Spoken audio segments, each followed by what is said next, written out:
परीक्षित बोले, प्रभु एक बात बताइए, आपने कथा में कई बार कहा प्रभु करुणा निधान है, प्रभु दया निधान है, प्रभु कृपा करते हैं, तो कोई ऐसा प्रसंग तो सुनाइए जिसमें उनकी कृपा का वर्णन हो, किसी भक्त पर उन्होंने कृपा की हो।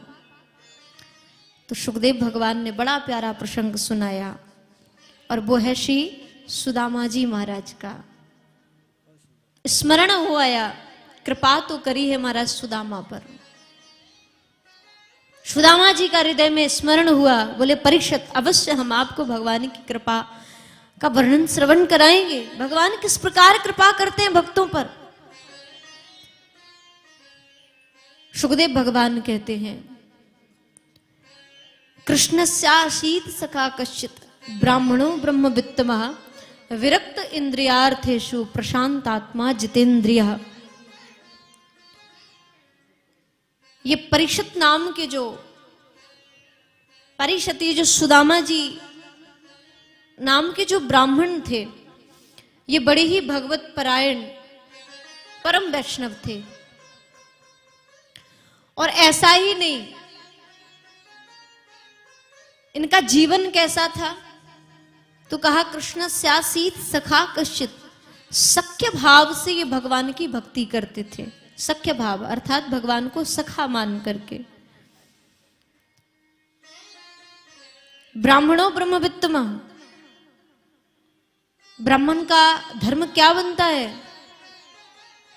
बोले महाराज भिक्षाटन करके अपना जीवन यापन करे, उसमें ही भगवान की इच्छा मान करके अपना जीवन निकाले। लेकिन इनका धन क्या था, ये क्या अर्जित करते थे? तो कहा इस दिव्य ब्राह्मण का धन इसके जीवन में था ब्राह्मणों ब्रह्मवित्तमः,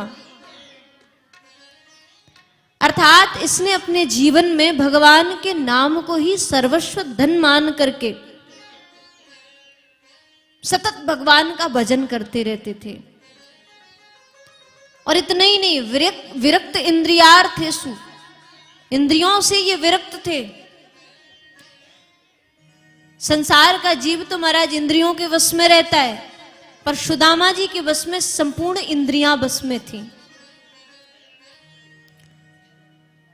प्रशांत आत्मा जितेंद्रिय, सदैव इनकी आत्मा प्रसन्न रहती थी, कभी दुखी नहीं रहते थे। देखिए हमारे जीवन में कई बार ऐसी परिस्थिति बनती है, कई दुख आते हैं, कई क्षण जीवन में ऐसे आ जाते हैं जहां व्यक्ति एकदम टूट जाता है। दुख आता है, चला जाता है, सुख आता है, कुछ दिन के लिए वो रहता है उसके बाद। लेकिन व्यक्ति को, भक्त को चाहिए, एक सच्चे वैष्णव को चाहिए, एक सच्चे भगवान के दास को चाहिए, कभी भी ऐसे समय में डगमगाए ना। वो कृपा करेगा, अवश्य करेगा, बस विश्वास हृदय में होना चाहिए। जहां उसने थोड़ा बहुत दुख दिया, भक्त ने भक्ति करना छोड़ दी, मैं भक्ति करता हूं और मुझे दुख मिले तो फिर मैं क्यों भक्ति करूं, क्यों भगवान का नाम लूं? नहीं, ये भाव कभी भी मत लाना। देखिए आपको पहले भी बता चुकी हूं, भगवान का भजन करने वाला, भगवान की भक्ति करने वाला जो होता है ना, उसके मार्ग में कांटे बहुत होते हैं, बहुत दुख होते हैं, बहुत कष्ट होते हैं। पर जो उन कष्टों को लेकर के, उन कांटों पर चलकर जो लड़खड़ाए ना, जो डरे ना, बस चलता चले। अगर उस परम परमात्मा की प्राप्ति करना है, उस परमानंद को प्राप्त करना है, तो कुछ संकट उठाना पड़ेगा। हम धन जोड़ने के लिए कितना परिश्रम नहीं करते, क्या क्या कष्ट नहीं उठाते अपने परिवार का पालन पोषण करने के लिए। ठीक इसी प्रकार यदि उस परमात्मा को प्राप्त करना है तो कुछ संकट तो उठाने पड़ेंगे। डरना मत, लड़खड़ाना मत, वो संभालेगा।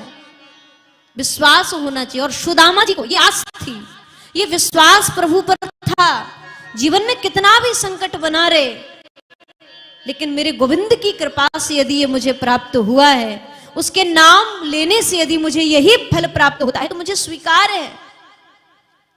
क्योंकि विश्वास है एक दिन कृपा जरूर करेगा।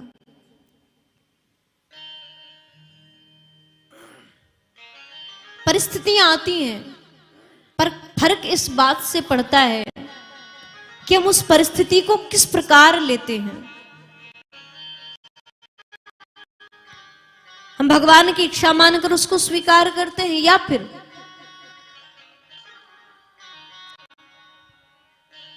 अपने कर्मों का फल समझकर उसको भोगते हैं।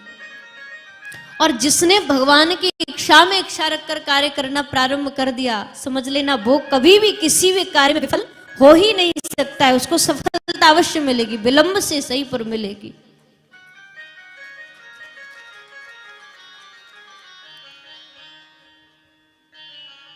भक्त कहता है, नाथ आप मुझे कांटे दें, आप मुझे पुष्प दें, मुझे सबसे प्यार है, सबसे प्रेम है, क्योंकि दिया तो तेरा ही है ना।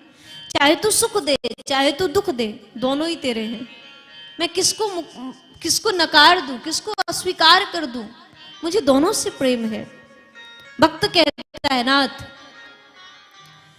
अरे तेरे कांटों से भी प्यार, तेरे भी देना है, तू दे दे मुझको मेरे करतार। तेरे फूलों से भी प्यार, तेरे कांटों से भी प्यार, तेरे फूलों से भी प्यार, तेरे कांटों से भी प्यार।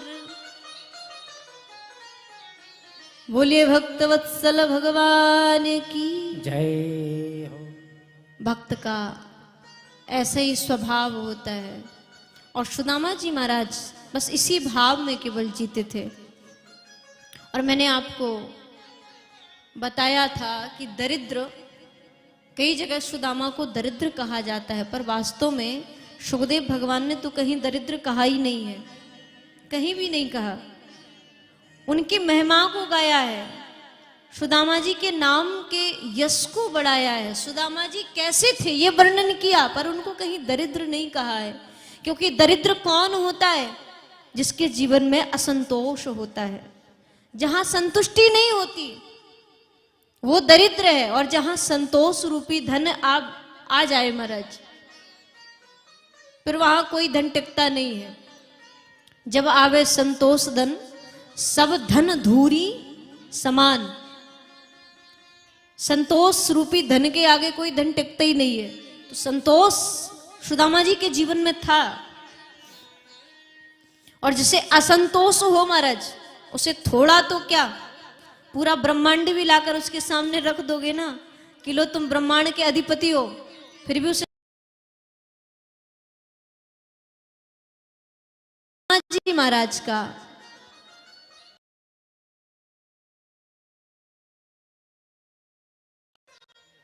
सुशीला जो थी,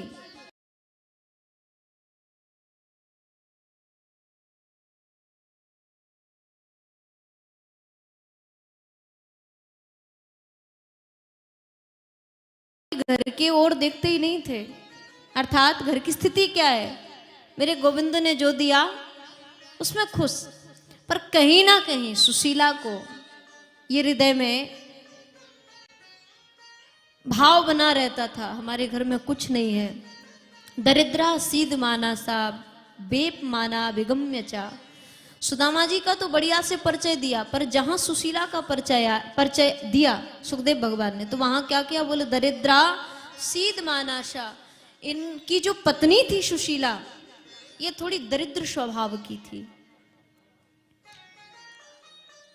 गरीबी बहुत थी, घर में कुछ खाने को रहता नहीं था। जो भी ब्राह्मण के धर्म अनुसार 5 घर मांगने में जो भी भिक्षाटन करने में मिल जाता था, उसमें अपना जीवन यापन करते थे। एक बार भगवान ने आकर सुशीला को संकेत किया कि अपने पति को द्वारिका भेजो, और जब वो द्वारिका जाएंगे तो तुम्हारी सारी गरीबी दूर हो जाएगी। एक बार सुशीला ने अपने पति श्री सुदामा जी महाराज से चर्चा करी कि नाथ एक बात बताइए, मुझे पता चला है कि आपके मित्र श्री द्वारकाधीश हैं, श्री कृष्ण हैं जो द्वारिका के राजा हैं। आपके पास इतना अच्छा मित्र है तो क्या आपको कभी उससे मिलने की इच्छा हृदय में जागती नहीं है? आपको नहीं लगता कभी आप अपने मित्र से मिलकर के आओ? अरे भाई, ऐसा मित्र यदि आपके जीवन में है तो एक बार तो आपको उससे मिलने जाना चाहिए, एक बार जाना चाहिए। सुदामा जी महाराज ने जैसे ही सुशीला के मुख से सुना, मेरा सखा, वो भी मेरा मित्र, सो महाराज आंखों से आंसू निकल पड़े।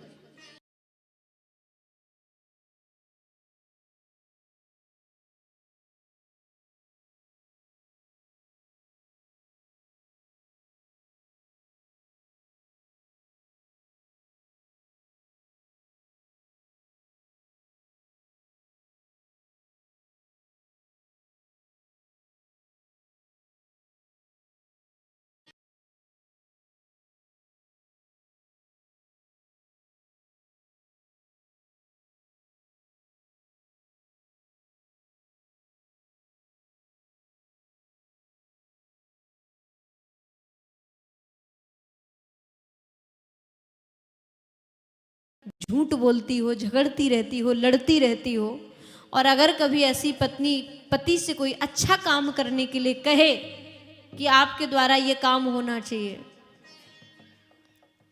पति बड़ा प्रसन्न हो जाता है। आज सुदामा जी ने जब सुना सुशीला के मुख से, ये सदैव दरिद्रता के ही गुणगान करती रहती थी, हमारे घर ये नहीं है, हमारे घर ये नहीं है, ऐसा नहीं है,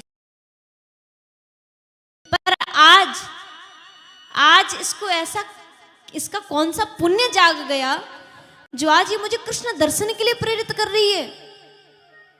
आज ये मुझसे ये कह रही है कि आप द्वारकाधीश के पास आपको जाना चाहिए, आपको अपने मित्र कृष्ण से मिलना चाहिए। धन्य है सुशीला, जरूर तेरे ऊपर कृपा हुई है द्वारकाधीश की, इसीलिए तेरे हृदय में ये सद्भाव जागा है, ये सुंदर भाव प्रकट हुआ है। धन्य है तू। सुदामा जी तो प्रसन्न हो रहे थे इसलिए कि ये मुझे दर्शन के लिए प्रेरित कर रही है, पर सुशीला ने वहीं बोलते बोलते बोलते बोलते कह दिया, नाथ एक बार आप द्वारिका जाओगे ना तो आपके जीवन की सारी गरीबी दूर हो जाएगी। जिस गरीबी में आज हम जीवन जी रहे हैं, हमारे घर में भोजन करने के लिए साबुत बर्तन नहीं है, हमारे घर में पहनने के लिए साबुत वस्त्र नहीं है, नन्हे नन्हे बच्चे जाड़े के मारे, सर्दी के मारे चिल्लाते रहते हैं, ठंड लगती है, लेकिन कोई व्यवस्था नहीं है नाथ। आप एक बार, आपके मित्र इतने धनांडे हैं, राजा हैं, तो इनके पास यदि आप जाओगे तो निश्चित आपकी गरीबी को ये दूर कर देंगे। एक बार जाओ प्रभु। सुदामा जी ने जैसे ही सुना, राम राम राम राम, कहा तो मैं क्या मन में सोच रहा था और इसके मन में तो कुछ और ही चल रहा है। सुदामा जी ने कहा, देवी अरे मैं तो तेरी प्रशंसा कर रहा था कि तेरी जैसी पत्नी बड़े भाग्यशालियों को मिलती है, पर तू ये क्या कह रही है, मैं द्वारकाधीश के पास मांगने की इच्छा लेकर के जाऊं? ना ना ना ना सुशीला, मैं नहीं जाऊंगा। अगर तू कहती कि निष्काम भाव से जाइए, दर्शन करके आइए द्वारकाधीश का, मैं चला भी जाता, पर ये क्या तू मांगने की इच्छा से भेज रही है? मैं जाकर उस द्वारकाधीश के सामने अपनी झोली पसारूं, तू ये चाहती है? नहीं, मेरे गोविंद ने मुझे जो दिया है मैं उसमें संतुष्ट हूं, मुझे कुछ नहीं चाहिए। मेरा गोविंद चाहता है कि यदि मैं गरीबी में ही रहूं तो मुझे वो स्वीकार है। ये बच्चे भी तो उसी के हैं, मैं भी तो उसी का हूं, तू भी तो उसी की है। अरे वो कृपा करता, हमारी गरीबी दूर कर देता, पर उसकी यदि यही इच्छा है तो मैं उसकी इच्छा में विघ्न नहीं डालना चाहता, मैं उसको दुखी नहीं करना चाहता, बस वो प्रसन्न रहे। अगर उसको हमें इस प्रकार रख करके ही प्रसन्नता प्राप्त हो रही है तो मेरे प्रभु के प्रसन्नता में ही मेरी प्रसन्नता है। तू मुझे क्षमा कर देवी, मैं मांगने की इच्छा से नहीं जाऊंगा। सुशीला कहती है, नाथ एक बार जाइए। अरे नाथ जाओ चले द्वारिका को, नाथ जाओ चले द्वारिका को, इस नगर में गुजारा नहीं है। एक बार जाइए, एक बार द्वारकाधीश के पास जाकर के आप पुकार लगाइए, वो मुझे विश्वास है कि आपकी गरीबी को दूर करेंगे। नाथ ऐसे कैसे हमारा गुजारा चलेगा? आपको दया नहीं आती क्या? हमारे बच्चे इस प्रकार रुदन करते रहते हैं, कभी तो इनकी ओर देखिएगा। सुदामा जी बोले, देवी तेरे मन का ये भाव है, पर एक बार तू अपनी स्थिति को भी देख, अपनी ओर भी निहार ले, तेरी क्या स्थिति है। अरे कैसे जाऊं प्रिय द्वारिका को, तुमने सोचा विचारा नहीं है। कैसे जाऊं? एक बार देख, अपनी ओर देख। सुशीला बोली, स्वामी ये तो हमारी स्थिति है, लेकिन जब तक आप नहीं जाओगे तो ये कैसे दूर होगा? सुदामा जी बोले, देवी कैसे जाऊं प्रिय द्वारिका को, तुमने सोचा विचारा नहीं है। देख लो तन के कपड़े फटे हैं, देख लो तन के कपड़े फटे हैं, हाल अच्छा हमारा नहीं है। सुशीला कहती है, स्वामी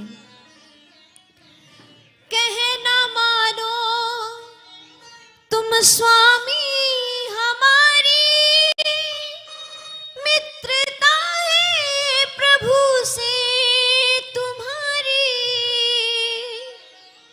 देख लो तो मुसीबत में किसने,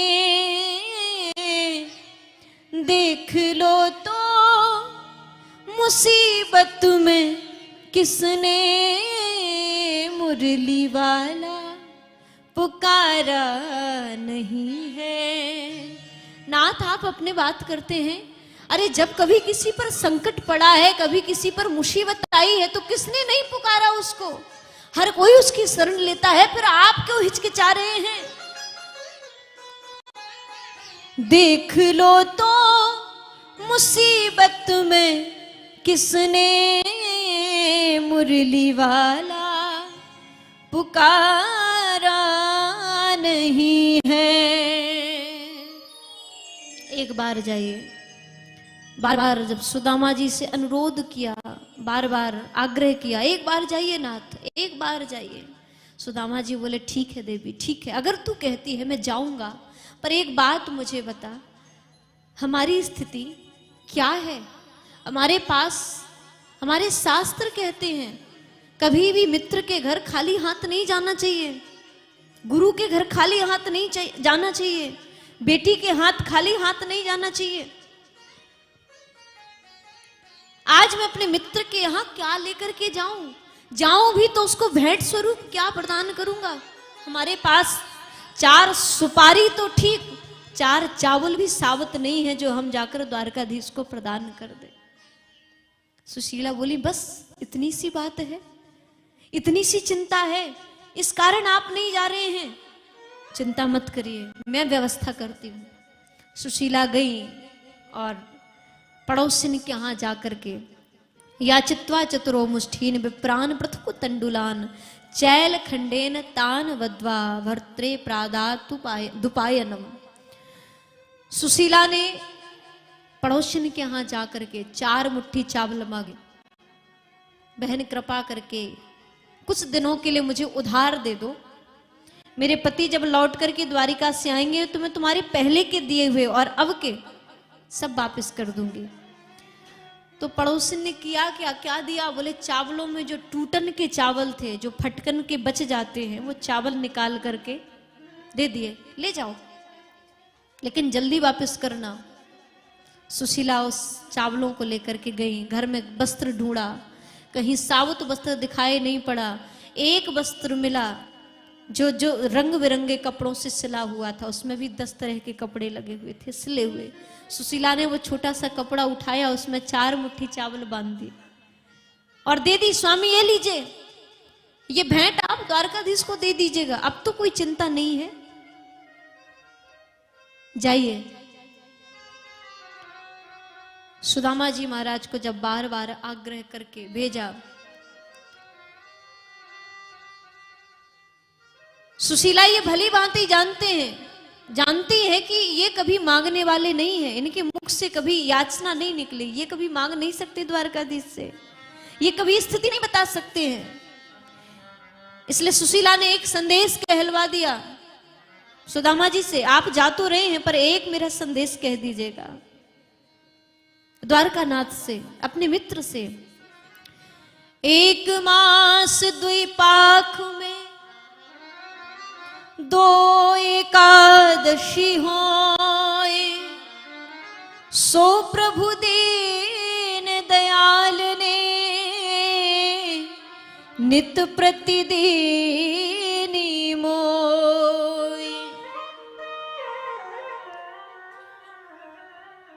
जाकर के एक ही संदेश कहना, 1 माह में, 1 महीने में 2 पाक में 2 एकादशी जैसे होती हैं, बस इतना सा आप मेरा संदेश कह देना कि प्रभु वही आपकी एकादशी मेरे घर में रोज होती है, मेरे घर में रोज एकादशी उत्सव मनाया जाता है।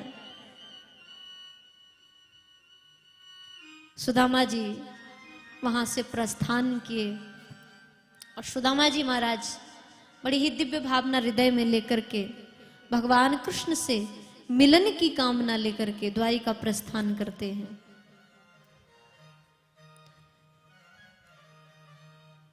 सुदामा जी कहते हैं कि प्रभु केवल और केवल मेरे मन में जो अज्ञानता भरी हुई है, जो मेरे मन में छल दंभ द्वेष भरा हुआ है, नाथ आप इसको निकाल दीजिए, मन में प्रकाश करिए, कृपा करिए। भाव गाते जा रहे हैं और कृष्ण दर्शन की लालसा लेकर के चले जा रहे हैं। सुदामा जी कहते हैं, कर दो दूर प्रभु मेरे मन में अंधेरा है, कर दो दूर प्रभु मेरे मन में अंधेरा है, कर दो प्रभु मेरे मन में अंधेरा है, कर दो दूर प्रभु मेरे मन में अंधेरा है, कर दो दूर प्रभु मेरे मन में अंधेरा है। जब से तेरी लगन लगी हुआ मन में सवेरा है,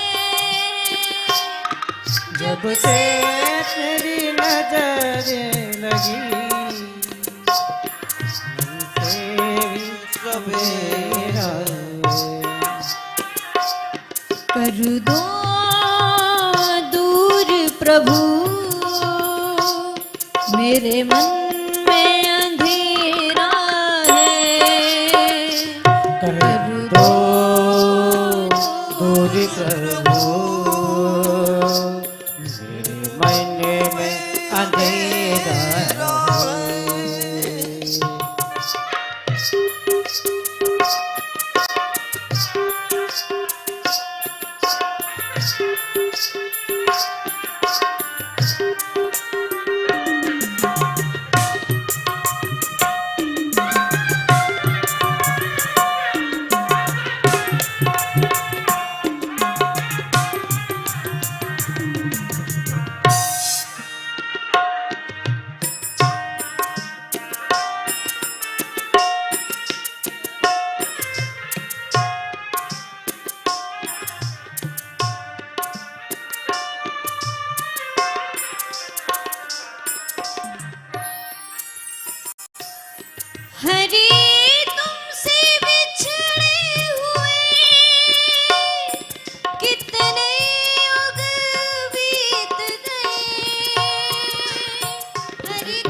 हरि तुमसे बिछड़ गए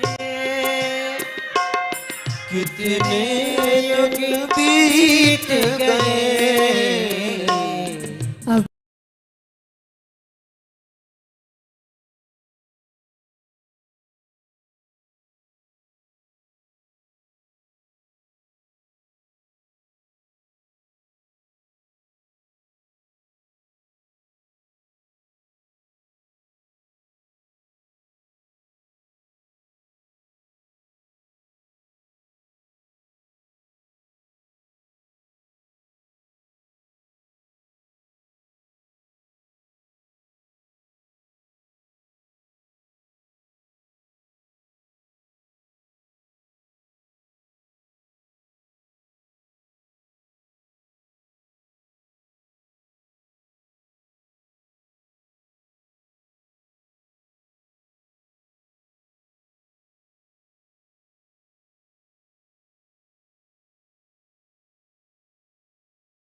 अभी मन की बात है कि किसका मन कितना ग्रहण किया।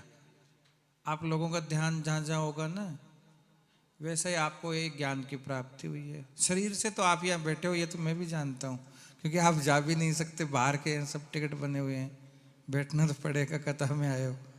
मन से हो कि नहीं, ये वास्तविक स्थिति है कि आप मन से बैठे हो कि नहीं यहाँ। क्योंकि शास्त्र में ये लिखा है कि मन की जहाँ गति होती है ना, वहीं जीव चला जाता है। अंत समय में यदि कोई व्यक्ति मरने लगे ना, पूरी जिंदगी राम राम करे और अंत समय में यदि माया मोह में मन रहेगा तो वहीं जाना पड़ेगा। इसलिए आप 7 दिन से भागवत कथा सुन रहे हैं, निश्चित रूप से मुझे विश्वास है आप ऐसे बात नहीं है, सब श्रद्धावान लोग हैं, ज्ञान ग्रहण करे होंगे और आपका कल्याण भी होगा। क्योंकि भगवान का जो भगवान का नाम है हमारे शरणों में जब पड़ता है तो निश्चित रूप से कल्याण होता है। तो हमारा मन की जो वृत्ति है, चित्त की वृत्ति है, वो जब हम भागवत सुने तो वहीं चित्त रहना चाहिए। जागत जहाँ जहाँ मन रहे, सोवत तहाँ तहाँ जाए, दादू जे जे चित्त बसे, सोई सोई दे के आए। जिसकी सुरती जहाँ रहे, तिसका तहाँ विश्राम, भावे माया मोह में भावे आत्म राम। विषयान ध्यायते चित्तम विशेषु विसज्जते, मामनु स्मर चित्तम मय्येव प्रविलीयते। जो जिसका ध्यान करता है उसमें लीन हो जाता है। ध्यान बड़ा विलक्षण है। गुरु भृंगी शिष्य कीटे, ब्रह्म कमल ले जाए, रज्जब इस युक्ति बिना विष्ठा मई समाई। गुरु भृंगी, गुरु क्या है? भौरा है, भौरा। शिष्य कीट है। भौरा क्या करता है? उस कीट को उठाता है गंदगी से और कमल के पास छोड़ देता है। रज्जब इस युक्ति बिना, यदि उस कीड़े को उस भौरे की युक्ति नहीं मिले तो विष्ठा माई समाई, वो गंदगी में पड़ा रहेगा। उसी प्रकार जीव क्या है? कीट है। गुरु क्या है? भौरा है। दादू भृंगी कीट ज्यों सतगुरु सेती होई, आप सरी के कर लिया दूजा नहीं कोई। ये दुनिया की विलक्षण घटना बता रहा हूं आपको कि 2 जीव से जीव की उत्पत्ति होती है। लेकिन एक भौरा जो होता है ना, वो आपके घरों में कभी देखा होगा, कच्चा घर बनाता है किसी के मिट्टी का, उसमें कीड़ा लेके आता है और उसमें बंद कर देता है और फिर उसके डंक मारता है। वो किसके? कीड़े के। वो कीड़ा उस भंवरे का चिंतन करता है, भय से कि मेरे डंक मारेगा ये। कौन? भंवरा। और वो चिंतन करता है, कौन? कीड़ा भंवरे का। और चिंतन करते करते कीड़े से भंवरे में परिवर्तित हो जाता है। ये दुनिया की विलक्षण घटना है। दादू भृंगी कीट जो सतगुरु सेती होई, आप शरीर का कर लिया, अपना जैसा बना लेता, दूजा नहीं कोई। उसी प्रकार सत्संग के द्वारा आप लोगों में ये श्रद्धा है, श्रद्धावान लभते ज्ञानम, जिसमें श्रद्धा है तो वो भी क्या है? कीट से भंवरा बन जाता है गुरु के सत्संग से। इसलिए जीवन में बहुत महत्व बताया सत्संग का। मैंने उस दिन भी बताया था कि खोदते खोदते चूहा मर गया, मौजे लई भुजंगी ने। सींचत सींचत माली मर गया, मौजे लई भौरंगी ने। जोड़त जोड़त मूंजी मर गया, मौजे लई बतरंगी ने। पच पच सारी दुनिया मर गई, मौजे लई सतसंगी ने। कि जोड़त खोदत खोदत चूहा मर गया, मौज लई भुजंगी ने। चूहे बिल खोद खोद के मर जाते हैं, लेकिन आनंद कौन लेता है? भुजंगी, सांप। उसको कुछ काम प्रयत्न नहीं करना पड़ता, पुरुषार्थ नहीं करना पड़ता। सींचत सींचत माली मर गया, मौज लई भौरंगी ने। माली बगीचे सींचता है, लेकिन भौरा फूलों का आनंद लेता है। जोड़त जोड़त मूंजी मर गया। मूंजी जानोगे? राजस्थानी शब्द है, कंजूस। जैसे मधुमक्खियां शहद संग्रह करती है लेकिन दूसरे ही खा जाते हैं, उसी प्रकार कंजूस व्यक्ति का धन है ना, दूसरे लोग खा जाते हैं।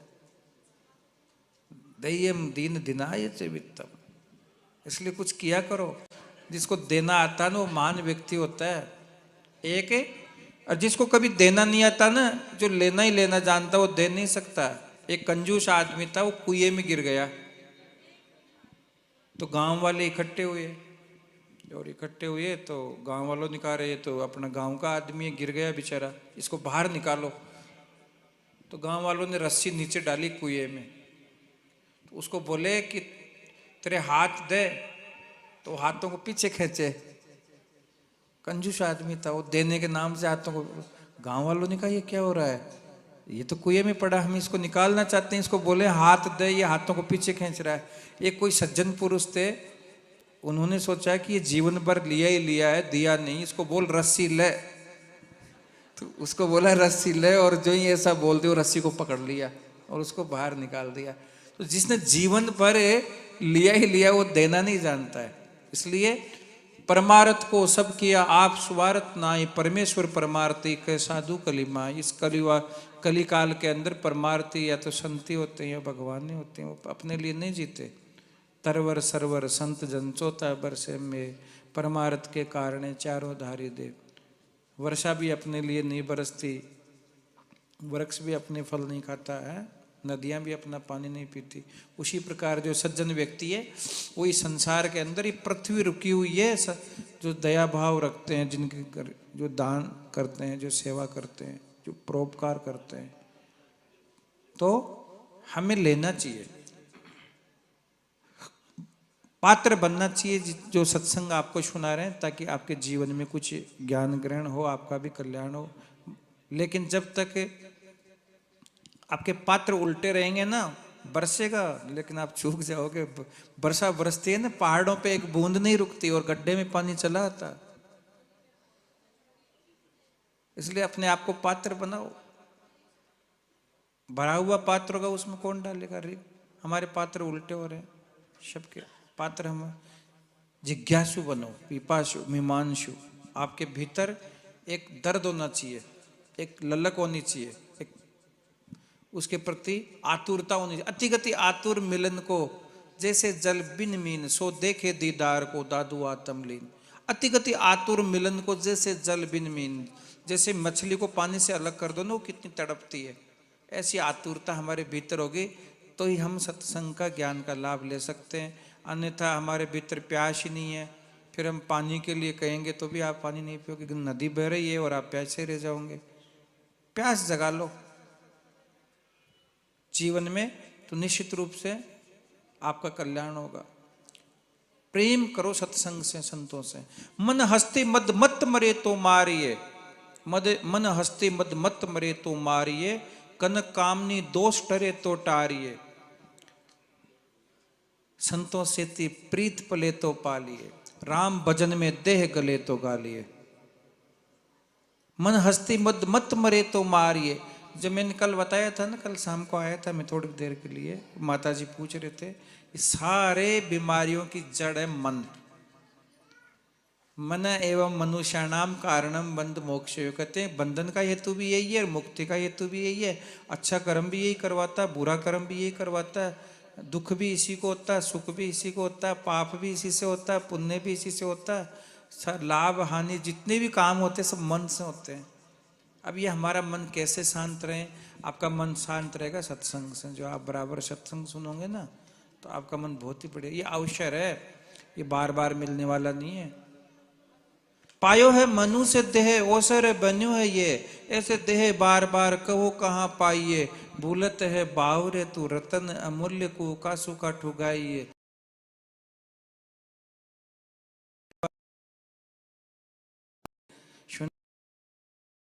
क्यों ना वो हरि को भजन। पायो है मनु से देह ओसर बन्यो है, कहो कहाँ पाइए। भूलत है बावरे तू, ये बावरा भगवान शंकराचार्य ने कहा बस गोविंदम बस गोविंदम गोविंदम बस मूड मते। इस जीव को सब जगह बावरा, तू तो भयो बावरो बिकाई गई बुद्धि तेरी। बेर बेर कहो तो ही सावधान क्यों न हो, ममता के पोट सिर काये को दरत हुए। मेरो घर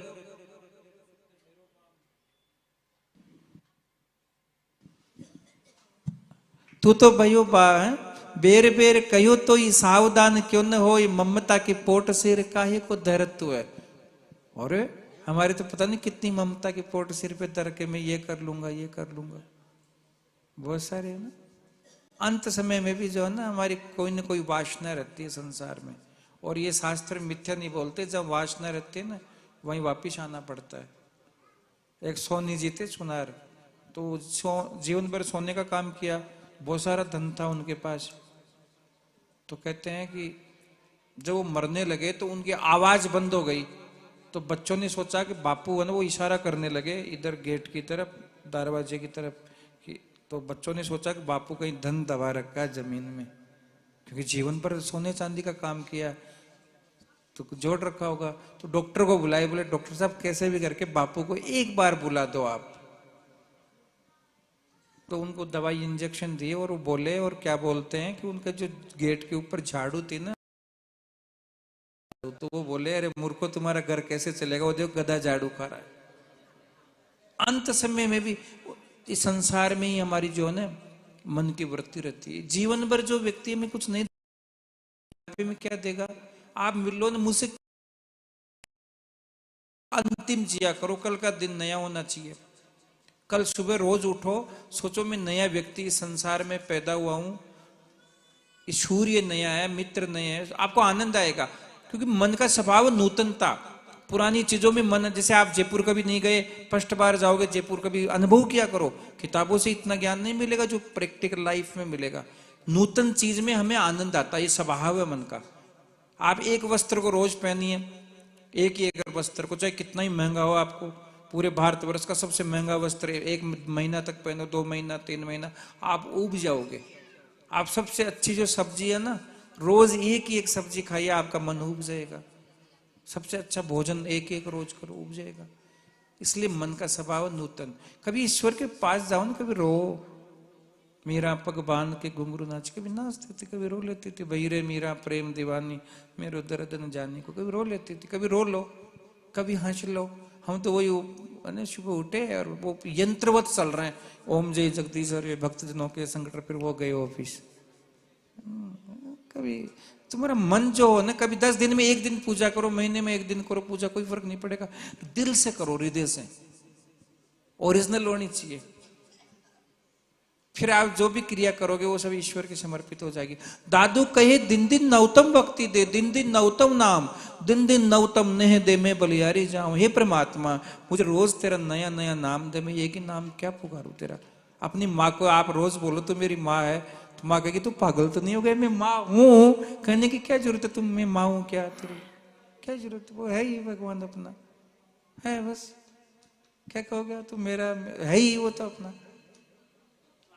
दादू कहे दिन दिन नवतम भक्ति दे, इसलिए भक्ति भी क्या होनी चाहिए, रोज नूतन होनी चाहिए।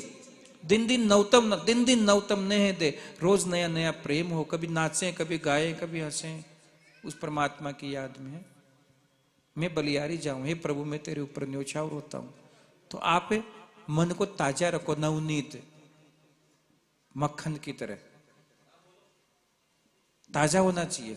आज आप रोज सुबह उठो तो सोचो अरे मेरा नया जन्म हुआ। आप क्या करते हो, अरे वही घर है, वही मेरे मित्र है, वही परिवार है, फिर आपको उदासीनता आएगी। आनंद कहीं नहीं मिलने वाला, आपके भीतर ही है आनंद, सुख भी आपके भीतर ही है। इसलिए आज से थोड़ा सा मन की स्टडी करिए आप, और जीवन को जीने की कला, इसको बोलते हैं आर्ट ऑफ लिविंग। अपने वर्तमान में जियो, प्रेजेंट लिविंग, यही सत्य है। कल कभी किसी ने देखा नहीं और अतीत तो गया। आप मेरे सामने बैठे हो, मैं आपके सामने बैठा हूं, इससे बड़ा सत्य और क्या हो सकता है। लेकिन अभी शरीरों से बैठे हैं, अभी भी कुछ तो सोच रहे होंगे महाराज जी भी बंद करें और आज दीदी माँ के भी प्रवचन पूरे हो जाएंगे या फ्री हो जाएंगे। मन कहीं और जा रहा है, मुझे पता है इस बात का। शरीर से जो बैठा हुआ है ना, वो मान्य नहीं होगा कि आप मेरे बैठे हो। मन कहाँ है आपका, मन की गति महत्वपूर्ण है ना, जहां आपका मन होगा वहीं विराजमान माना जाएगा। इसलिए मन को एकाग्र करने के लिए अब मैं ज्यादा समय नहीं लूंगा, क्योंकि सत्संग में अभी प्रसंग बहुत बाकी है और इनका आग्रह भी था, तो इसलिए मैं 2 शब्द बोल दिया। मैं तो इतना ही कहूंगा कि इसको मन को कल रोकने के बताए थे ना मैंने उपाय की, भाई जो है ना, एक तो इसको आध्यात्म विद्याधिगम साधु संगम एवं वासना संग प्रीत्याग प्राण स्पंद निरोधकम एतास्ता युक्ता संति चित्त जय किले। कहते मन को रोकने के लिए ये किले हैं, किले साधन। कौन से? आध्यात्म ग्रंथ पढ़ा करो, महापुरुषों की संगति किया करो और योगा प्राणायाम किया करो। मन के साथ अभ्यास है तो कौनते भगवान कृष्ण करें ना, अभ्यास भी करा करो। सुबह जल्दी उठें, ब्रह्म मुहूर्त में 2 स्मरण करें, हैं, थोड़ा सा अभ्यास किया करो, थोड़ा सा हट किया करो मन के साथ। ये तो चंचल है ना, भागेगा इधर उधर। और थोड़ा आड़ा दे दे राम को दादू रा के मन, कहीं जब बार बार जाए तो इसको ईश्वर को बीच में ले आओ, हैं, तो ये आपका मन रुक जाएगा और परमात्मा की निश्चित रूप से भक्ति होगी। और ईश्वर से कुछ नहीं मांगना, दर्शन मांगना। दर्शन दे राम दर्शन दे, हो तो तेरी मुक्ति न मांगू, सिद्धि न मांगू, रिद्धि न मांगू, तुम ही मांगू गोविंदा। योग न मांगू, भोग न मांगू, तुम ही मांगू राम जी। घर नहीं मांगू, वन नहीं मांगू, तुम ही मांगू देव जी। दादू तुम बिन और न मांगू, दर्शन मांगू देव जी। अरे ईश्वर को ले लो, सारी सृष्टि आपकी हो गई। आप तुच्छ चीज मांग लोगे तो चूक जाओगे ना। भगवान देखो, दादू दयाल जी ने भी मांगा ईश्वर से, मैं भिखारी मंगता दर्शन देऊं दयाल, तुम दाता दुख भंजता मेरी करो संभाल। हे परमात्मा, मैं तेरे दर पे आया हूं, मैं भिखारी नहीं मंगता हूं, मंगता मंगता बन के आया हूं और दर्शन लेके जाऊंगा। मैंने सुना तेरा नाम दातार है, तेरे द्वार पे आया हुआ कोई खाली नहीं जाता। मैं भिखारी मंगत, दो फर्क होता है देखो। एक तो भिखारी होता है, आपके घर पे कोई भिखारी आ जाए ना और आप उसको कहोगे जा जा, वो चला जाएगा, लेकिन मंगता नहीं जाएगा। एक बार आप बोल दिए ना कोई है और आप कहे ना हाँ कौन आ गया, फिर नहीं जाएगा वो, फिर लेके ही जाएगा मंगता। कभी देखा करो आप। तो एक सेठ जी के एक मंगता आ गया द्वार पे, तो सेठ जी को बोला कि 1000 रुपए दो मुझे। तो बोले तेरे बाप दे के गए होगे, कौन पैसा भागट हो। बोले कौन जाऊं महाराज, वो तो बैठ के द्वार पे, बोले 1000 रुपए लेके जाऊंगा। मंगता नहीं जाता कभी भी। आप कभी देखना कोई आपके द्वार पे आ जाए, आप आवाज मत दो, अंदर से चला जाएगा वो, 3 या 4 बार आवाज देगा। लेकिन आप बोल तो गए ना अंदर से कि हाँ कौन है, फिर नहीं जाएगा वो। तो वो बोले कि 1000 रुपये नहीं है, लेकिन वो नहीं गया। महाराज 1 दिन बीत गया, 2 दिन बीत गए, उसका स्वास्थ्य बिगड़ गया, 3 दिन बीत गए, 4 दिन बीत गए। सेठ जी तो डर गए कि मर नहीं जाए। वो भगे भगे वकील के पास गए, बोले मैं क्या करूं, एक मंगता 1000 रुपये मांगता है। बोले तुम उसको 1000 रुपये दे दो, वो मर गया तो पीस के लग जाएंगे 2000 रुपये। तो देखो मंगता बनो। महात्मा कह रहे मैं भिखारी मंगता दर्शन देऊं दयाल, तुम दाता दुख भंजता। मैंने सुना तेरा नाम दाता है, तू दातार है, मेरी करो संभाल। ये भक्त तेरे दर पे आया, इसकी संभाल करो। तो आप जो है ना परमात्मा के द्वार पे जाओ, उसके दर्शन मांगिए, सब कुछ मिल जाएगा। और अभी भागवत कथा समापन नहीं हुई, अभी और प्रसंग सुनाए जाएंगे। आप लोग जो, सबसे पहले तो मैं धन्यवाद इनको दूंगा, यजमान जो बाल किशन जी जो जिन्होंने कथा करवाई है, इनके माध्यम से आप निमित्त बने, आप लोग सुन रहे हैं और बहुत अच्छी कथा कर रहे हैं। दीदी माँ के बारे में सब बता रहे थे, कथा बहुत अच्छे करते हैं। इनको भी मैं हृदय से नमन करता हूँ। आप सबको मेरा प्रणाम। हरिओम तत्सत। बड़े भाव से बोले जय जय श्री राधे। बहुत ही सुंदर गूढ़ बातें, ज्ञानप्रद बातें हमें बताई, और ये तो संतों की ही कृपा है। इसीलिए किसी कवि ने कहा है कि आग लगी संसार में तो झरझर गिरे अंगार, यदि संत न होते तो जल मरता संसार। ये संतों की महिमा है। कितना शब्दामृत बरसाया है, कितनी शीतलता बरसाई है। और बड़ी सुंदर बात कही कि मंगता बनो। तो देखिए कहते हैं ना कि मांगन मरण समान, मांगन मरण समान, मांगने को मरने के समान भी कई महापुरुषों ने बताया है। तो मैं आपसे आग्रह करना चाहूंगा कि परमार्थ के कारण मोहे न आवे लाज, कि मांगना हो तो परमार्थ के कारण मंगते बनो, उसमें कोई शर्म नहीं है। ये मरना नहीं होगा, ये बलिदान होगा। तो हम आपके समक्ष 7 दिन से इसी वेश में खड़े हैं, परमार्थ के कारण विश्व कल्याण मानव सेवा संस्थान के हम मंगते आपके सामने हैं। तो आप जरूर हमारी अरदास सुने। और आज विश्राम दिवस है, परम पूज्य गुरु जी की वाणी का भी आप सम्मान करें। आइए समय अधिक न लेते हुए पुनः कथा में प्रवेश करते हैं। परम पूज्य व्यास जी महाराज से आग्रह, कथा प्रवाह जारी करने की कृपा करें और भक्तों पर कृपा बनाए रखें। मेरे साथ जय घोष लगाएंगे। बोलिए श्रीमद् भागवत महापुराण की जय, परम पूज्य व्यास जी महाराज की जय, भारत के संतों की जय।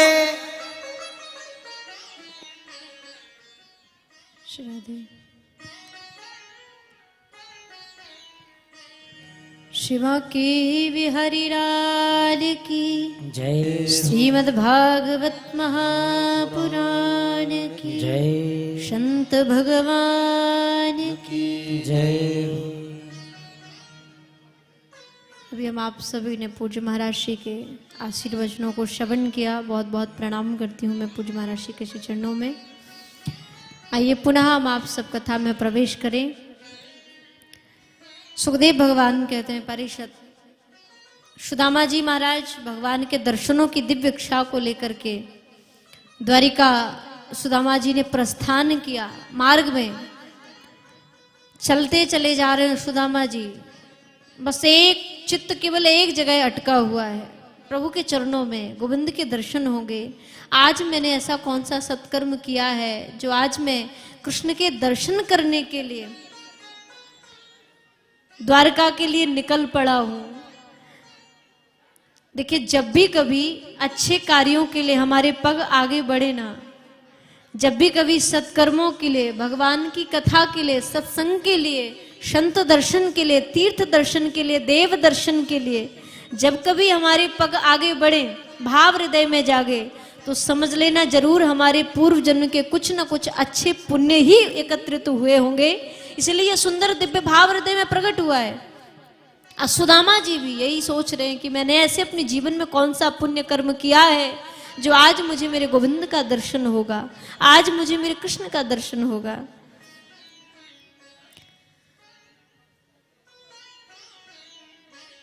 भाव लेकर के हृदय में चले जा रहे हैं और कहते हैं, घनश्याम तुम्हें ढूंढने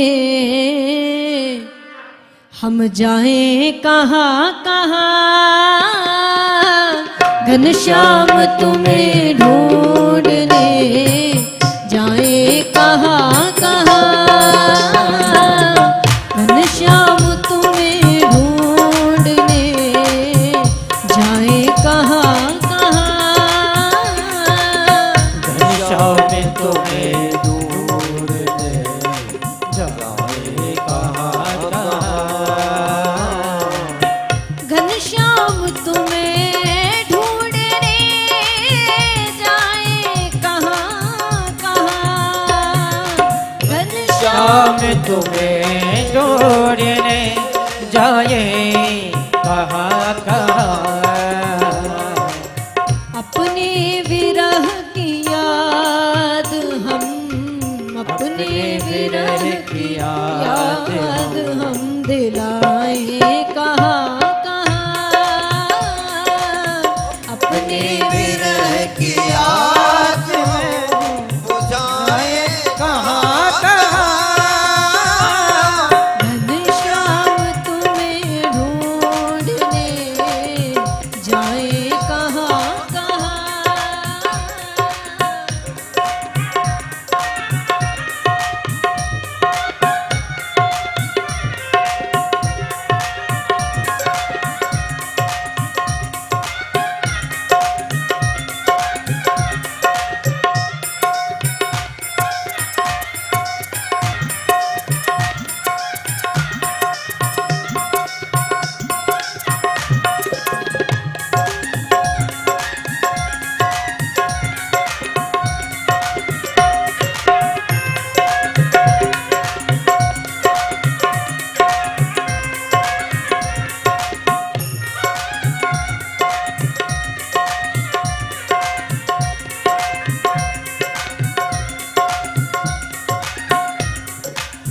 और नाथ चरणों की खाक सार में हम खाक बन गए, चरणों की खाक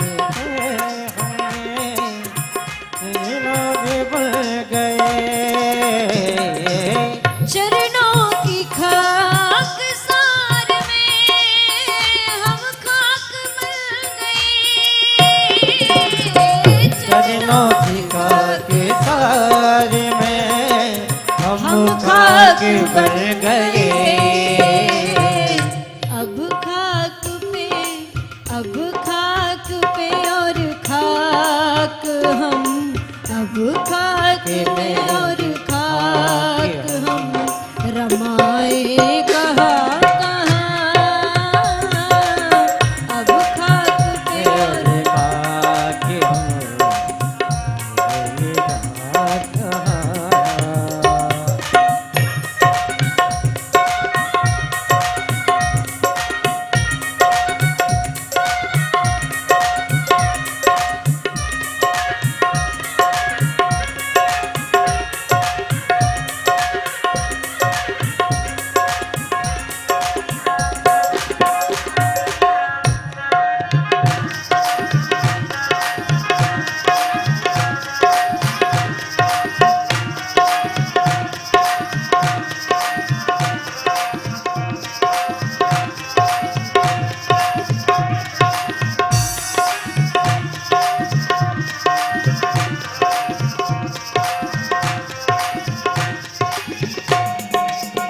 दिन रात अश्रुबिंदु तरसते तुहे मगर, दिन रात अश्रुबिंदु बरसते तुहे मगर,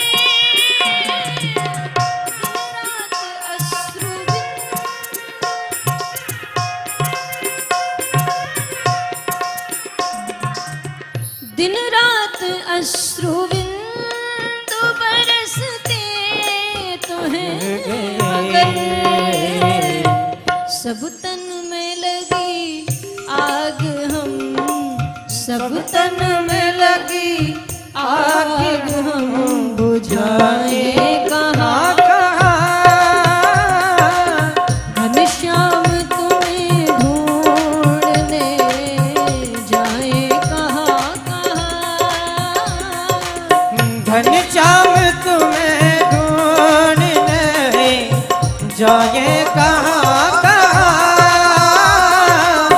घनश्याम तुम्हें ढूंढने जाए कहाँ कहाँ, घनश्याम तुम्हें ढूंढने जाए कहाँ कहाँ। अपने विरह की याद हम, अपने विरह की याद हम बुझाए कहाँ कहाँ, अपने विरह की याद हम बुझाए कहाँ कहाँ। घनश्याम तुम्हें ढूंढने जाए कहाँ कहाँ, घनश्याम तुम्हें ढूंढने जाए कहाँ कहाँ। हम जाए कहाँ कहाँ, हम जाए कहाँ कहाँ। जाए कहाँ हम जाए कहाँ कहाँ।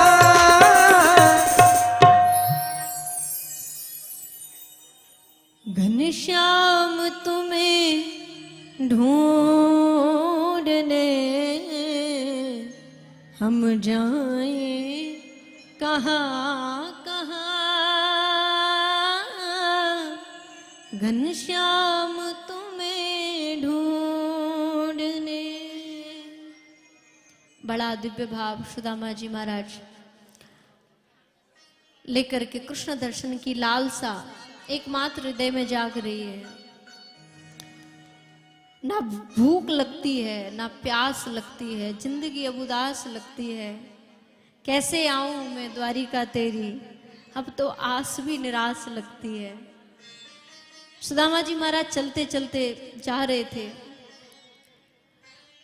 देखा आगे एक नदी पड़ गई। अब उस नदी को देख करके सोचा अब क्या किया जाए, अभी तक इतना तो हम यात्रा कर आए, अब इस नदी को कैसे पार किया जाए। महाराज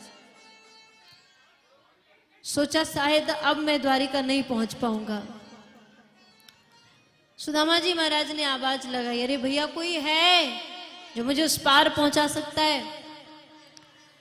तो कोई दिखाई नहीं दिया, ना ही किसी का स्वर सुनाई दिया। सुदामा जी महाराज के स्थान पर बैठ गए। लाला तुझे अगर बुलाना हो तो तू बुला लेना, मेरे बस की बात नहीं है। नदी के किनारे विराजमान हो गए, थोड़ी नींद लगी, आवाज आई, अरे भैया कोई है जिससे उस पार जाना हो। सुदामा जी महाराज के कानों में जैसी ध्वनि पहुंची, उठ करके तुरंत खड़े हो गए और बोले, हाँ भैया मुझे उस पार जाना है, मैं यात्रा करने के लिए बैठा हूं, बस मुझे नौका की प्रतीक्षा थी, कोई केवट कोई नौका मुझे दिखाई नहीं दी, इसलिए मैं प्रतीक्षा में बैठा हुआ था, क्या तुम मुझे उस पार उतार सकते हो? तो केवट ने कहा, अवश्य आइए बैठिए मेरी नौका में, अवश्य आपको पार उतारूंगा। विराजिए, आप स्वभाव से तो कोई ब्राह्मण दिखाई पड़ते हैं, बैठिए। और जैसे ही सुदामा जी महाराज बड़े प्रसन्न हो गए, गदगद हो गए कि चलो अब मैं कृष्ण तक पहुंच तो जाऊंगा, कोई तो आधार मिला। और जैसे ही चरण रखने लगे नौका में, सोई केवट ने टोक दिया, अरे ब्राह्मण देव आपके पास कुछ दक्षिणा है देने के लिए कि ऐसे ही उतरना चाहते हो बिना दक्षिणा दिए? तो सुदामा जी ने पैर पीछे कर लिया, बोले देख लाला, मेरे पास दक्षिणा तो कुछ नहीं है, अगर तू ऐसे मुफ्त में उतारना चाहे तो उतार दे, पार नहीं तो कोई बात नहीं, तू जा अपना काम कर, और कोई केवट देख लूंगा।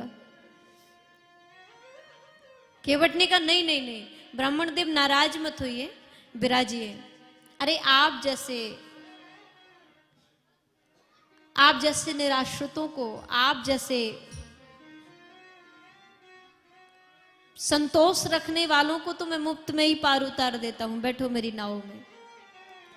तो सुदामा जी महाराज बड़े प्रसन्न होकर बैठ गए, माला हाथ में, हरे कृष्ण हरे कृष्ण हरे कृष्ण हरे कृष्ण हरे कृष्ण हरे कृष्ण का जाप चल रहा है, बैठ गए।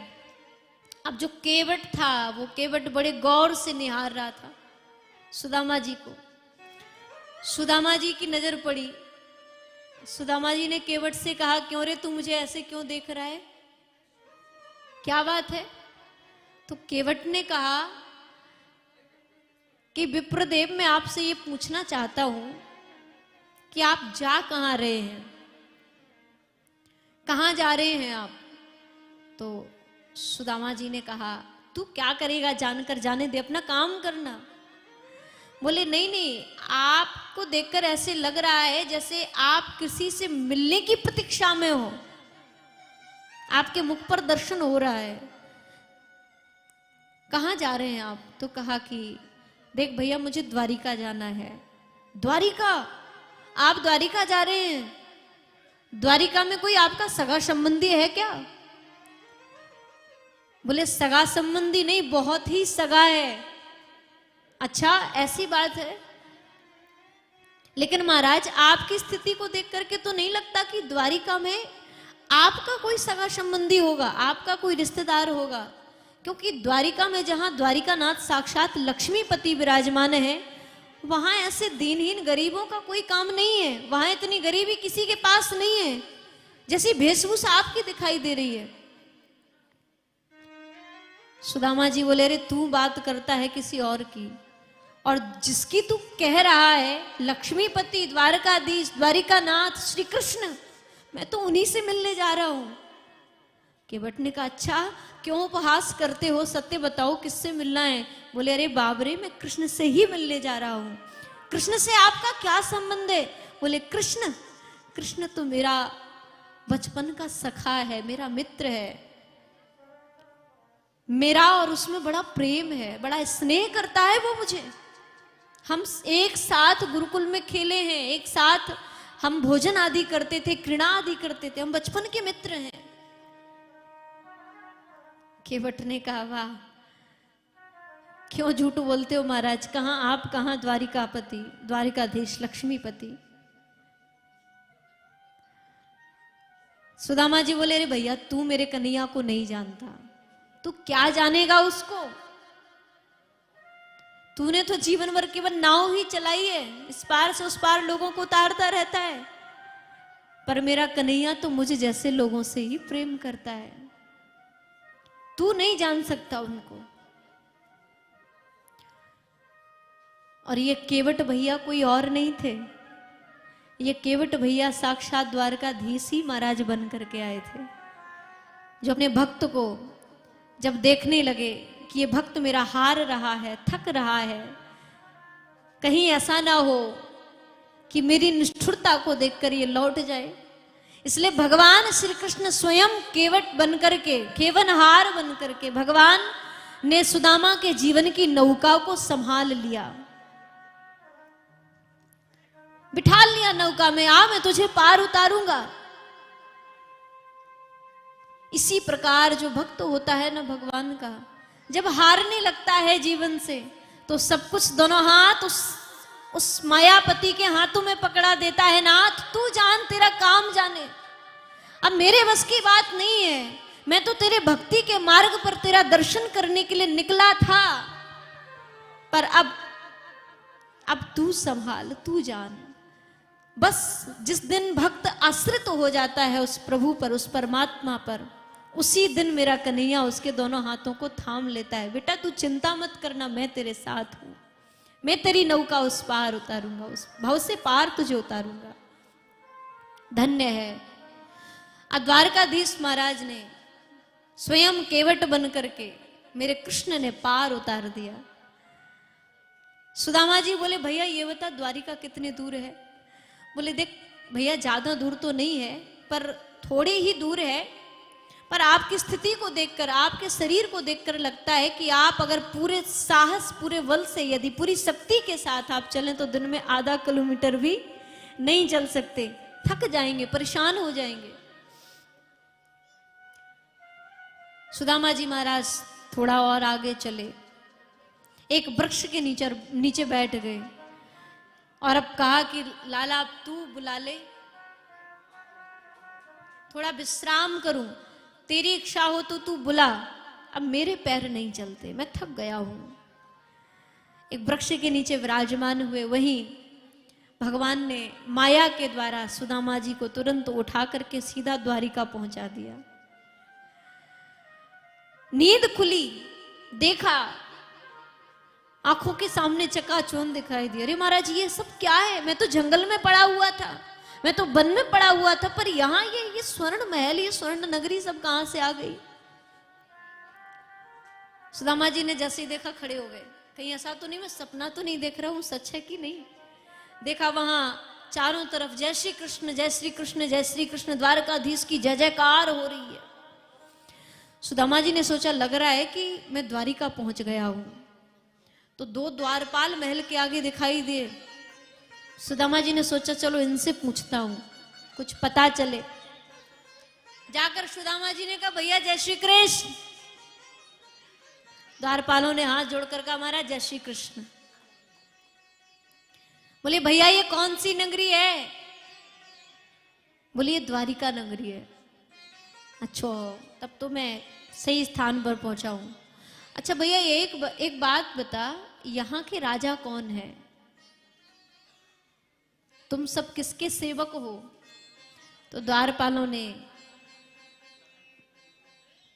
सुदामा जी को कहा महाराज हमारी द्वारिका के राजा जो है अनंत श्री छत्रपति राजमूर्ति धर्म चक्रवर्ती सर्व सर्वेश्वर सर्वतंत्र स्वतंत्र गौ विप्र प्रतिपालक विश्वबंधु श्री श्री महाराजाधिराज द्वारकाधीश भगवान श्री कृष्ण।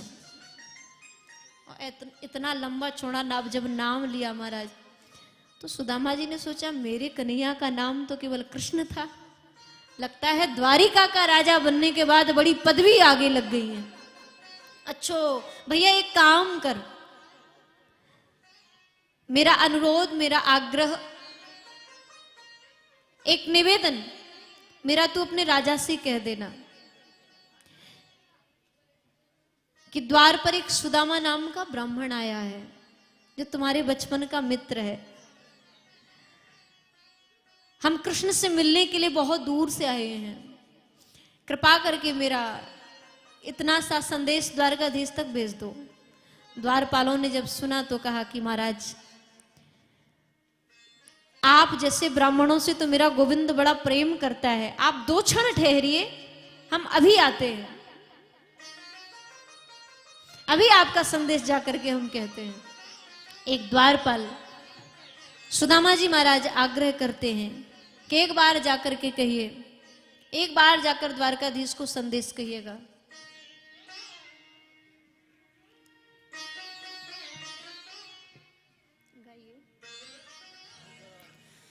अरे द्वारपालो कन्हैया से कह दो, अरे द्वारपालो कन्हैया से कह दो कि दर पर सुदामा गरीब आ गया है, कि दर पर सुदामा गरीब आ गया है। भटकते भटकते न जाने कहाँ से, भटकते भटकते न जाने कहाँ से तुम्हारे महल के करीब आ गया है, तुम्हारे महल के करीब आ गया है।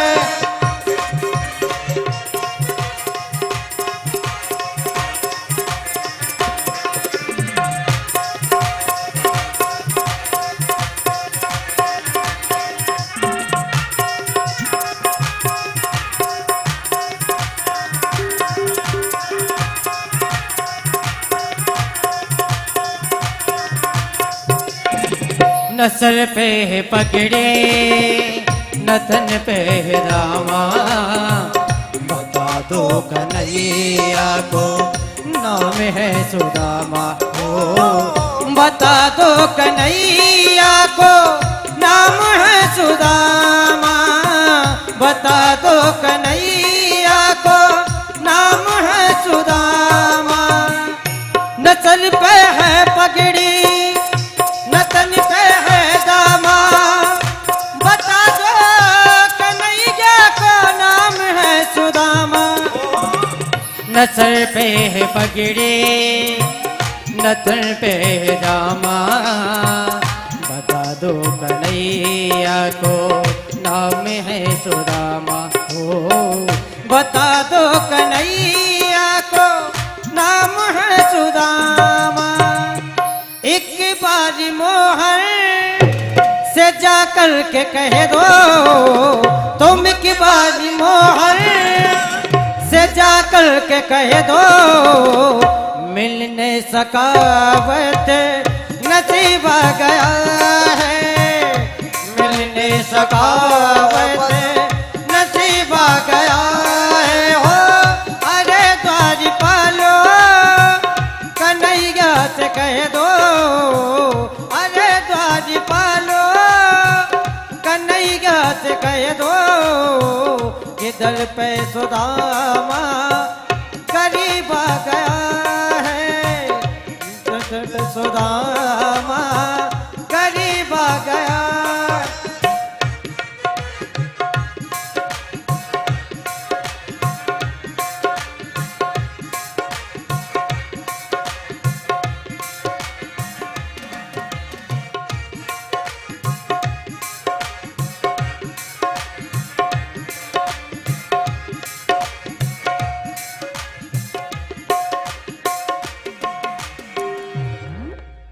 सुदामा जी महाराज ने जब आग्रह किया तो एक द्वारपाल सुदामा जी को कहा कि महाराज आप 2 क्षण रुकिए, हम अभी जाकर संदेश कहते हैं। एक द्वारपाल तुरंत गया और जाकर के द्वारकाधीश को सुदामा जी महाराज का हाल बताया। कहा महाराज एक निवेदन करना था। भगवान बोले बताइए क्या बात है।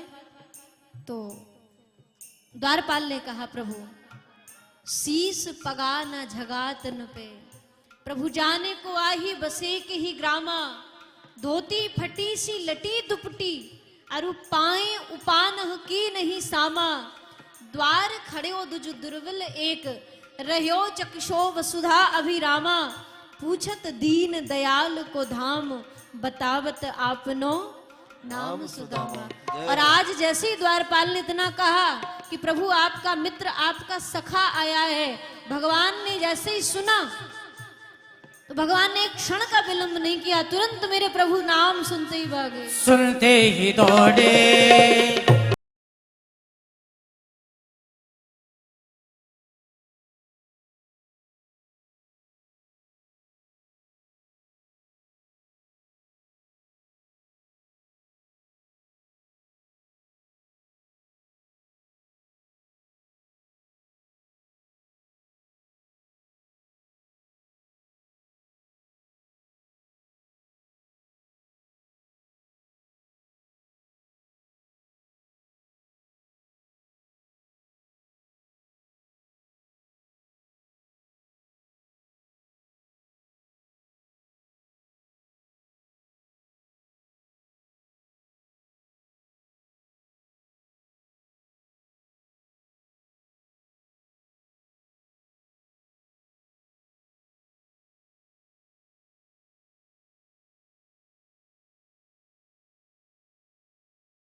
से कह दो, अरे द्वारपालो कन्हैया से कह दो कि मिलने सकावत नसीबा गया है, मिलने सकावत नसीबा गया है।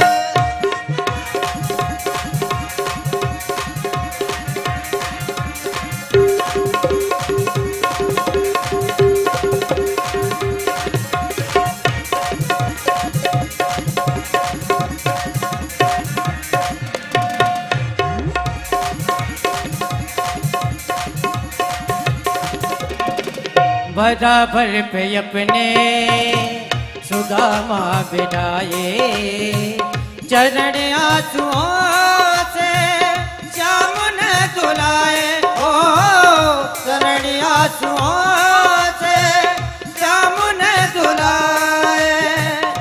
बराबर पे अपने सुदामा बैठाए, चरण आंसुओं से श्याम ने धुलाए। बराबर पे अपने सुदामा बिठाए, चरण आंसुओं से श्याम ने धुलाए, ओ चरण आंसुओं से श्याम ने धुलाए। न घबराओ प्यारे जरा तुम सुदामा, न घबराओ प्यारे जरा तुम सुदामा, उसी का समा तेरे करीब आ गया है, उसी का समा तेरे करीब आ गया है, उसी का समा तेरे करीब आ गया है, हाँ उसी का समा तेरे करीब आ गया है, उसी का समा तेरे करीब आ गया है, खुदे का समा तेरे करीब आ गया है।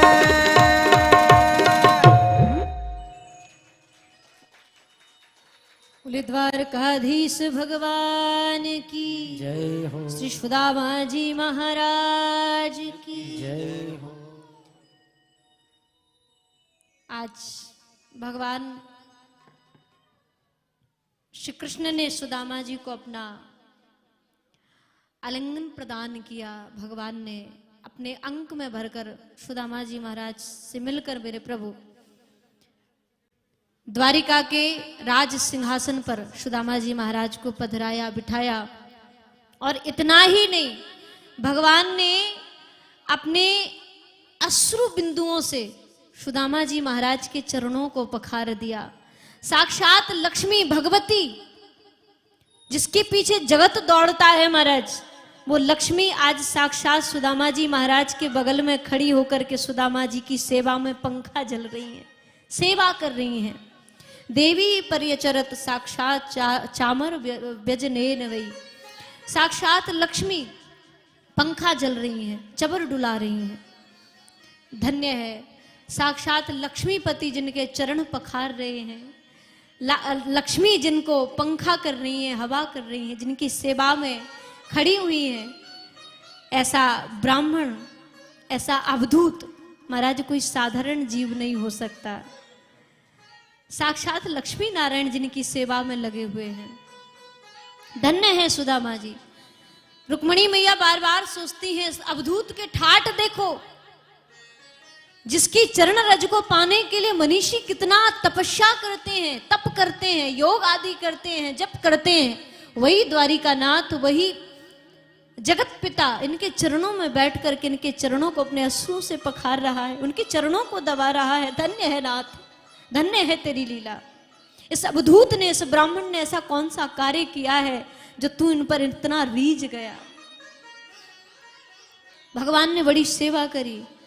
भगवान कहते हैं कि अगर कोई सुदामा जैसा अकिंचन भक्त बन जाए तो महाराज ऐसे भक्तों के चरणों की रज में मैं स्नान करने के लिए उद्धत हो जाता हूं। मैं भी तरसता हूं कि उनकी चरण रज मुझे मिल जाए। ऐसे भक्तों की चरणों को तो मैं अपने मस्तक पर धारण करता हूं। बस कोई सुदामा जैसा बने तो सही, मैं उसको भी प्राप्त हो सकता हूं। धन्य है। आज सुदामा जी महाराज से प्रभु मिलकर के बड़े आनंदित हुए। बचपन के कई प्रसंग छिड़े, कई प्रकार के लीलाओं का स्मरण किया। गुरु शांतिपन के यहाँ जिस प्रकार लीलाएं करते थे वो सारी लीलाएं स्मरण करी। भगवान लगे चरण दबाने सुदामा जी के। भगवान ने सोचा कि सुदामा ऐसे तो भेंट देगा नहीं, क्योंकि संकोची है और भक्त संकोची होते हैं भगवान के। जो वास्तव में भक्त होते हैं वो मांगने में भी संकोच करते हैं कि प्रभु से कैसे मांगा जाए, क्या मांगूं। तो भगवान ने सोचा ये संकोची स्वभाव के हैं।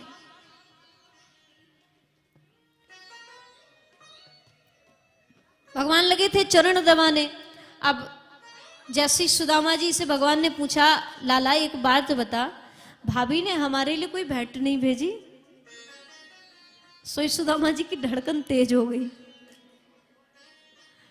क्योंकि ये बड़ा चतुर है, बड़ा चालाक है, इससे कोई चोरी छिपती तो है नहीं, लेकिन इसको पता नहीं चलना चाहिए। तो काक में पोटली को दबाए हुए तो छिपाते जा रहे थे, कहीं कन्हैया देख न ले।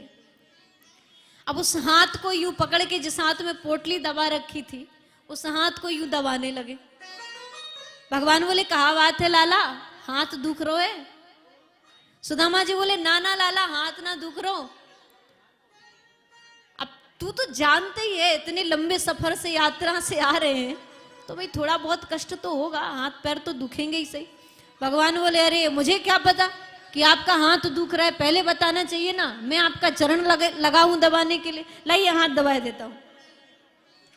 अब सुदामा जी घबरा गए, अब तो गया काम से, जिस बात को छिपा रहा था वही होने वाली है। बोले ना लाला तू हाथ मत लगाइयो, मैं तेरे पांव पूजू, तेरे पांव छू, तू मेरे हाथ को हाथ मत लगाइयो। भगवान बोले अब तो जरूर कुछ बात है। और भगवान जैसे ही हाथ का प्रक्षालन, हाथ को दबाने लगे, भगवान सेवा में लगे। भगवान ने लेकर धीरे से हाथ खींच दिया और जैसे हाथ दूर हुआ सोई महाराज टप से पोटली नीचे गिर गई। पोटली को ले लिया मेरे प्रभु ने। सुदामा जी नीचे मुंह करके बैठ गए।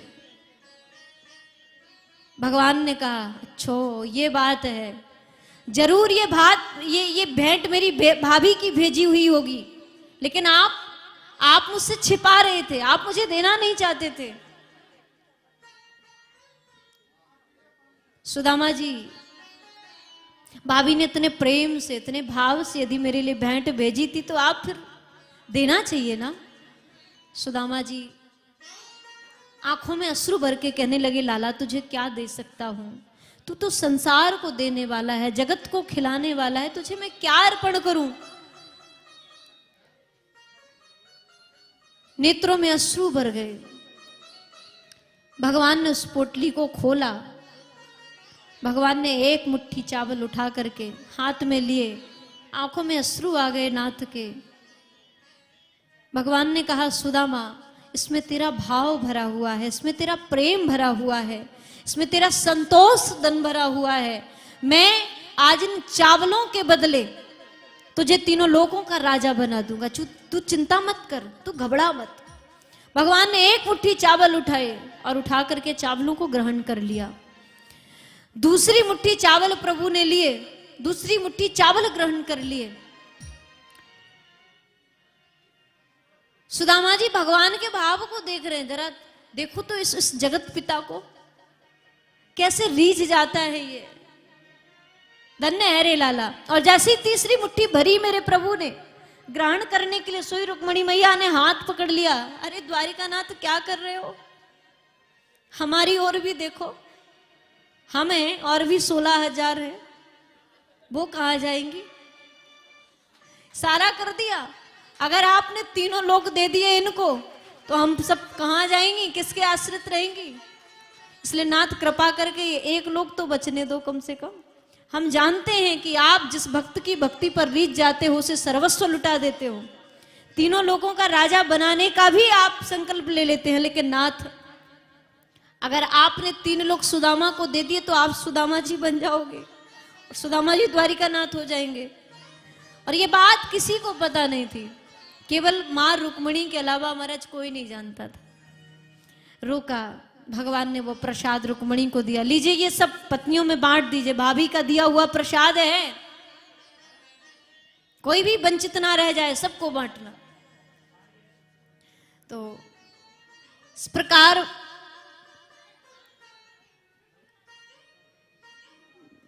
भगवान श्री हरि ने सुदामा जी महाराज पर कृपा करके 2 लोगों का राज सुदामा को प्रदान कर दिया। सुदामा को पता नहीं। सुदामा जी बोले, लाला तुझे स्मरण है ना, हम जब गुरु शांतिपन के यहाँ पढ़ते थे, एक बार गुरु ने ईंधन लेने के लिए, लकड़ी लेने के लिए हमें वन में भेजा था और हम संध्या काल तक हमें विलंब हो गया, समय अधिक हो गया, तो गुरुदेव यहां वहां ढूंढते हुए हम लोगों के लिए बड़ी मुश्किल में जब उन्होंने ढूंढ पाया, हृदय से लगा लिया। कितना प्रेम गुरु नहीं करते थे हमारे लिए। स्मरण करने लगे बचपन के प्रसंगों का, लीलाओं का। इस प्रकार दोनों मित्र बड़े प्रसन्न हुए मिलकर के। और सुखदेव भगवान कहते हैं, पारिषद मेरा परमात्मा कहता है, पत्रम पुष्पम फलम तोयम यो में भक्त्या प्रयच्छति। यदि कोई भक्त मुझे भाव से, प्रेम से पत्र या पुष्प भी अर्पण करता है ना, भाव से, तो मैं उस भक्त पर रीझ जाता हूं। और जिस चीज में भाव ना हो और सर्वस्व देने की कामना हो, कोई कह दे मैं आपको सर्वस्व दे दूं, पर भाव है ही नहीं, तो ऐसी भक्त पर, ऐसी भक्ति पर मैं कभी नहीं रीझता। क्यों? ये भक्ति क्या है? बोले बनावटी है, दिखावटी है, इसलिए ऐसी भक्ति पर रीझता नहीं हूं। आज सुदामा जी महाराज पर कृपा करके मेरे प्रभु ने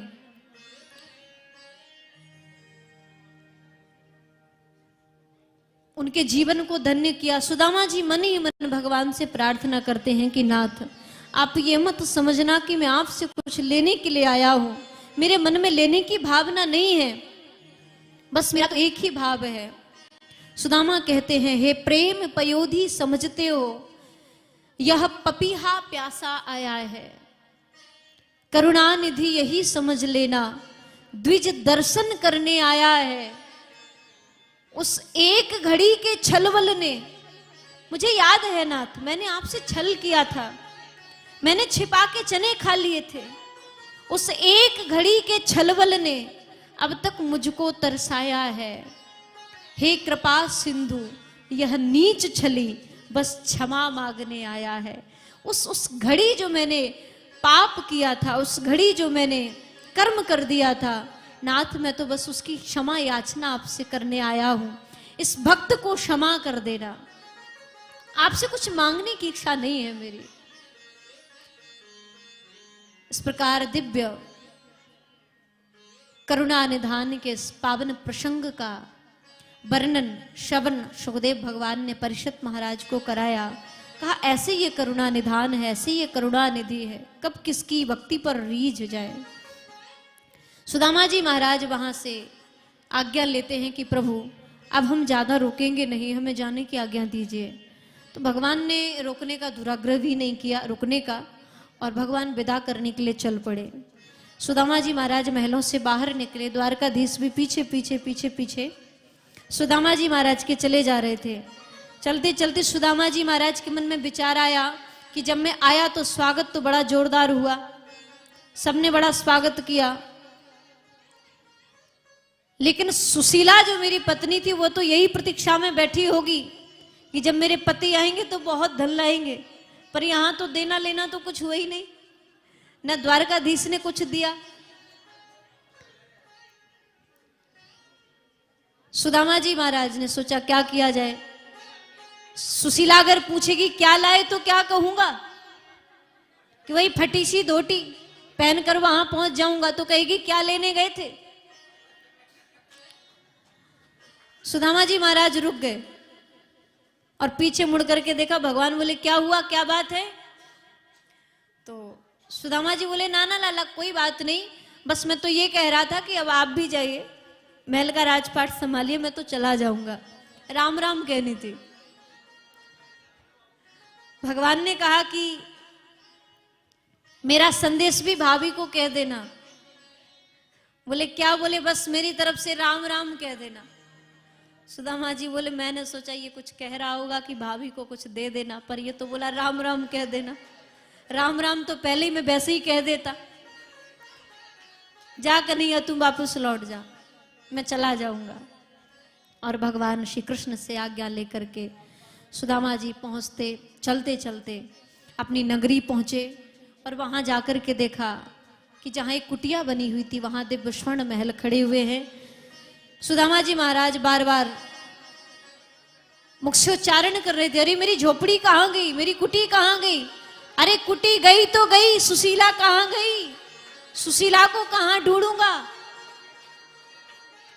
द्वारपालों ने सुना, सुशीला से जाकर के कहा, वहां से सुशीला महारानी महाराज दिव्य आभूषण वस्त्र धारण करके पधारी, आरती की थाली सजा करके लाई, सुदामा जी महाराज का स्वागत किया, अंदर महलों में प्रवेश कराया। लेकिन एक अकिंचन भक्त को महाराज कहाँ महल बहाने वाले थे, हाँ कहाँ बढ़िया बढ़िया स्वादिष्ट व्यंजन बहाने वाले थे। सुदामा बोले सुशीला तुझे इन सब की आवश्यकता थी, भौतिक सुविधाएं तू संभाल, ये साधन सब तू संभाल, महल आदि दास दासियां आदि तू ले, मैं तो यहां नहीं रहने वाला। भाई मैं तो झोपड़ी में रहा हूं और मैं झोपड़ी में ही अपना जीवन गुजारूंगा। और सब कुछ त्याग करके दोनों पति पत्नी वहां से प्रस्थान किए। पीछे से टेढ़ी टांग वाले ने आवाज लगाई, अरे सुदामा जी महाराज कहां जा रहे हैं? पीछे मुड़ करके देखा, महल के द्वार पर साक्षात द्वारकाधीश अपनी पटरानी, अपनी साक्षात लक्ष्मी भगवती के साथ खड़े हुए हैं। सुदामा जी दौड़ करके भाग करके गए, भगवान के चरणों से लिपट गए, विलाप करने लगे, नाथ ये सब देने की क्या आवश्यकता थी? मैं तो आपकी कृपा, आपका मात्र दर्शन करने के लिए वहां गया हुआ था। धन्य है ऐसे कृपा निधान करुणा निधि, जब देते हैं तो भक्त को बता करके नहीं देते। मतवाला है श्याम हमारा, ये मस्ती में जब आता है, कब किसको क्या दे देता ये कोई समझ ना पाता है। किसी को पता नहीं चलता, ये अपनी कृपा वर्षा देता है। एक बार बड़े भाव से जय घोष करेंगे, बोले द्वारकाधीश भगवान की।